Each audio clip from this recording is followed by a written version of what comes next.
একটা সময় নিজের ইনকাম ছিল অনেক বেশি, পরিবারের জন্য নিজের যান জীবন সব কিছু লুটিয়ে দিয়ে ইনকাম করার জন্য ব্যস্ত হয়ে যায় পুরুষ মানুষ।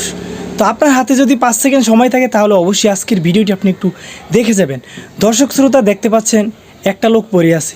কী জন্য পড়ে আছে হয়তো আপনি জানবেন না, কিন্তু আপনাদেরকে আমি জানাতে চাচ্ছি।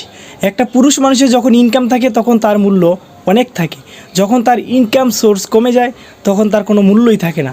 এই যে দেখতে পাচ্ছেন, কোথায় গেল তার ছেলে মেয়ে, কোথায় গেল তার আত্মীয় স্বজন, কোথায় গেল তার পাড়া প্রতিবেশী, কেউ তার পাশে নেই আজকে। কেন নেই? কারণ আজকে তার ইনকাম সোর্স নেই। তিনি কারো আর প্রয়োজনে এখন আর আসতে পারবে না, তাকে দিয়ে কারো প্রয়োজন মেটাতে পারবে না, তাকে দিয়ে কারো কোনো উপকারে আসবে না। এই জন্য তাকে এভাবে একা ফেলে রেখে দিয়েছে। এটাই হচ্ছে ভাই একটা পুরুষ মানুষের জীবন, এটাই বাস্তব। ভিডিওটি যদি ভালো লাগে অবশ্যই সর্বোচ্চ শেয়ার করে সবাইকে দেখার সুযোগ করে দিবেন।